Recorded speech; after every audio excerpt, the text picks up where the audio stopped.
잠시만요. 택배입니다. 처음 택배 시작해서 10kg 이상 몸무게 안 빠지시는 분들이 없을 거예요, 아마. 식사를 제대로 못 하니까. 여보세요? 예, 알겠습니다. 예.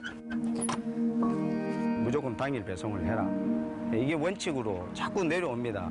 근데 택배 기사들은 이제 그게 하지 않으면 생계가 달려있기 때문에 계속적으로 어쩔 수 없이 해야 되는 부분이 계속 악순환처럼 반복이 되는 거죠. 택배 기사들은 집에 일이 생겨도 안 되고 아파도 안 되고 뭐 길게 잡아 뭐 1박을 한다든지 이런 여행은 제가 해보지는 못한 것 같습니다. 10년 동안. 노예로 사는 행복 배달부. 뭐 전국에 택배를 하시는 모든 기사분들이 같이 공감할 수 있는 부분이 이런 부분이지 않나 싶습니다. 네, 여러분들은 한 달에 택배 이용을 얼마나 하십니까? 우리나라 평균 택배 이용률이 1인당 한 해 45건 정도라고 합니다. 1인당이니까요. 한 가구로 따지면 그 횟수가 훨씬 더 많을 겁니다. 이 택배가 사실 해마다 급성장하고 있기 때문에 굉장히 뭐 이 택배 이용률도 그만큼 많아졌다는 얘기인데 그 성장 뒤에 가려져 있던 한 사람의 이야기를 오늘 들어보려고 합니다. 택배기사 이동엽 씨 모셨습니다. 어서 오십시오. 반갑습니다. 네. 동행 취재를 했던 택배기사 한 분께서 그런 말씀을 하셨어요. 스스로를 노예로 사는 행복 배달부다 이렇게 표현을 하셨는데 그 표현에 대해서는 어떻게 생각하세요? 딱히 아니라고 말씀드릴 수가 없는 부분이라 좀 안타까움이 더 많이 들고요. 예. 네. 하루 일과 어떻게 되세요? 저희는 제가 일하는 곳은 7시 반부터 예. 그 택배 업무에 보면 분류 업무라는 걸로 시작을 합니다. 네네. 7시 반이 되면 정확하게 컨베이어 벨트라고 해서 물건을 실은 레일이 돌아가게 되고요. 예. 거기서 이제 담당 기사들이 자기 구역의 물건들을 내리고 분류하는 데서부터 일이 시작이 되죠. 예. 그 분류 작업이 오전 내내 길게는 뭐 오후 2시, 3시까지 되는 경우도 있고요. 7시, 7시 네. 반 이때 시작해서 2, 3시까지 분류 작업을 하신다고요? 네, 그런 경우가 허다합니다. 그리고 네. 오후에 배달을 하시는 시작하는 거죠. 거고. 처음에는 제가 택배를 시작했을 때는 그게 당연한 저희 업무라고 알았습니다. 예. 당연히 분류하고 나가서 배달하는 게 우리 일이다. 그때는 이제 1시간 아니면 2시간 정도 내에 그날의 분류 작업을 끝냈었거든요. 그 이야기는 그만큼 네. 택배 물량이 많지 않았던 때를 말씀하시는 거죠? 네네. 네. 그렇죠. 근데 지금 같은 경우는 물량이 많이 늘어나면서 그 비례해서 작업 시간이 많이 늘어났습니다. 근데 그렇게 힘들게 분류 작업을 하면 이 분류 작업에 대한 임금을 받으시나요? 아니요. 실질적으로 지금 저희가 분류 작업이 공짜 노동이라고 해서 예. 무임금으로 저희가 진행이 되고 있고요. 이것은 6시간을 하든 8시간을 하든 뭐 명절 때 일요일 날 회사가 물량이 많으니까 나오라라고 해도 그냥 나가야 되는 입장에 있는 저희들인데 네. 이 모든 부분이 무임금으로 진행이 되고 있습니다. 그러면 그러니까 그 분류 작업에 대한 임금 요청이나 요구들을 하셨을 것 같은데 이 해법을 좀 어떻게 좀 풀어가야 된다고 보세요? 저희가 이 부분에 대해서 회사에 요청을 했을 때는 예. 모든 것들이 이제 배송 수수료 안에 포함되어 있다라고 얘기를 합니다. 분류 작업에 대한 임금까지도 네. 수수료에 포함돼 있다. 배송 네. 수수료에. 맞습니다. 그렇게 회사에서 얘기를 하시는데요. 1시간 일할 때나 2시간 일할 때나 10시간 일할 때나 이게 예. 어떻게 산정 기준을 명확하게 알 수도 없는 부분이 있고 그리고 국토부나 아니면 공정위에서도 배송하고 분류는 따로 구분해서 지침이 내려져 있는 상황이거든요. 네. 그럼 따로 구분해서 한다면 어떤 방식으로 해야 된다는 건가요? 분류 우체국 같은 경우 어떻게 보면 좋은 예인데요. 예. 우체국 같은 경우는 분류하시는 분들 따로 계시고요. 배송하시는 기사님들이 따로 계시죠. 네. 택배 기사도 실제로는 회사 지시를 받는 노동자다. 이렇게 지금 주장하고 계시지 않습니까? 네, 맞습니다. 예. 작년에 노조를 만들었고요. 작년 11월 3일 날 그 정부 노동부로부터 해서 저희가 노조 필증을 받았습니다. 예. 그래서 노조법상 합법노조로 인정을 받고 노동상권을 보장받았는데요. 그렇게 인정까지 받았는데 그러면 이게 뭔가 좀 개선이 돼야 되는 거잖아요. 근데 네. 위탁 대리점이 어떤 입장일까? 이게 본사하고 또 이렇게 택배 업무를 배달을 하시는 기사들 사이에 조율하는 역할을 좀 해줘야 될 것 같은데 현재 상황은 어떤가요? 일단 필증이 나왔음에도 불구하고 현장에서는 아직 달라진 내용은 전혀 없습니다.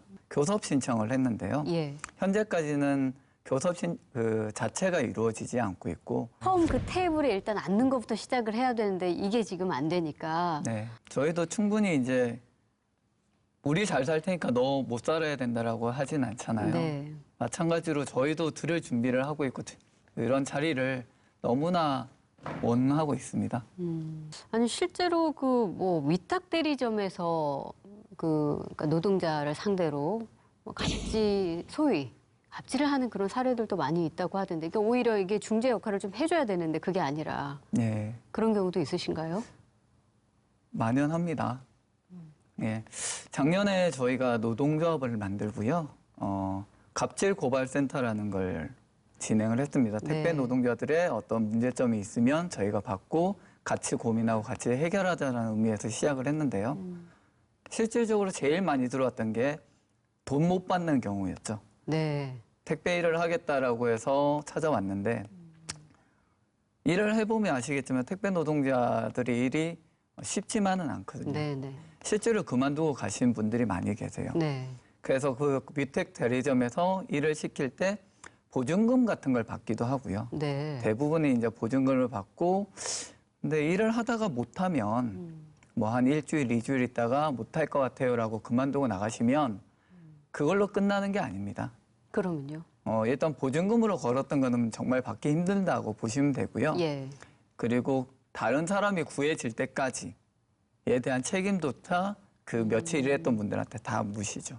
그래서 실제로 주변에서 택배 일한 지 뭐 한 2주 정도밖에 안 됐는데 뭐 한 600만 원 날렸다, 700만 원 날렸다 이런 얘기들을 숱하게 많이 경험하고 그렇습니까? 보게 됩니다. 예. 이런 사례가 있었습니다.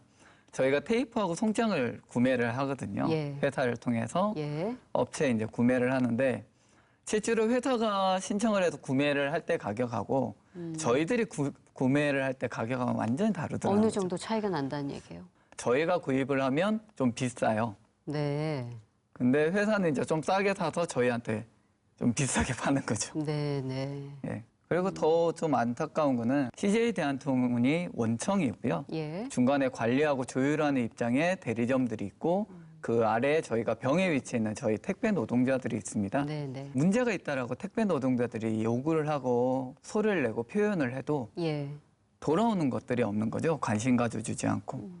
평상시에는 가족이다, 함께 한다 이렇게 얘기를 하시지만 문제가 생겼을 때는 그냥 계약 관계인 거죠. 본인들이 할 수 있는 건 아무것도 없다라고 하는 게 저희가 현재 속해 있는 특수고용 노동자 이런 병에 위치해 있는 저희들의 위치라고 보시면 될 것 같아요. 얼마 전에 그 어떤 영상을 하나 봤는데 보도에서 되게 아찔한 상황이었대요. 유모차가 왜 길가 쪽으로 이렇게 가는데 그 택배 기사 분의 차였던 것 같아요. 이렇게 막아서서 큰 사고 일어날 뻔한 걸 막아주셨던.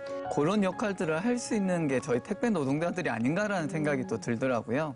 저는 지역 곳곳에 항상 네. 그 시간대를 그 지역을 다니니까요. 시민들하고 가장 많이 접하는 직군인 것 같습니다. 네.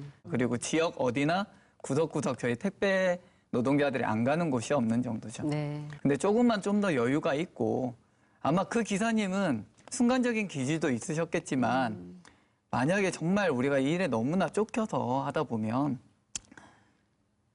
또 그런 일이 없지 않았을까라는 네, 생각도 네. 들고요. 빨리 가야 되니까 네. 배달이 먼저 있다고 그렇죠. 생각하다면 이제 택배 수요가 사실 처음 시작하실 때보다 늘어났고 앞으로도 사실은 더 많아질 것 같다는 그런 예상이 되는데 그러려면 더 환경도 좋아져야 되지 않겠습니까? 앞으로 네.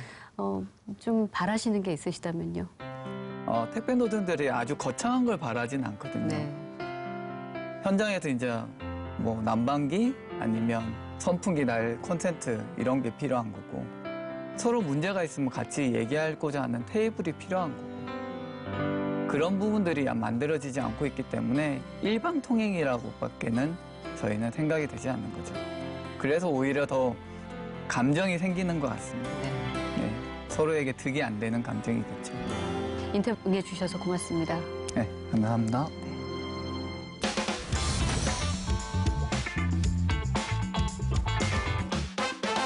창원시 수도검침원과 택배 기사는 모두 특수고용 노동자입니다.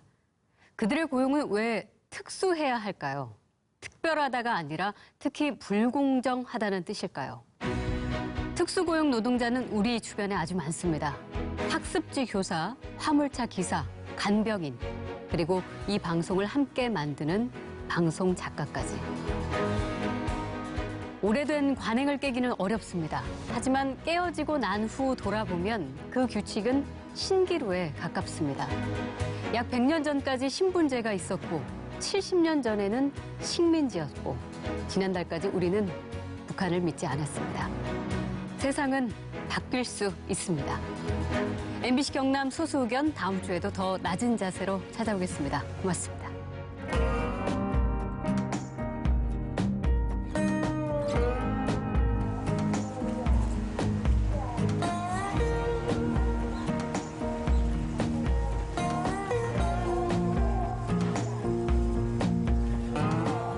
아무도 가르쳐 주지 않아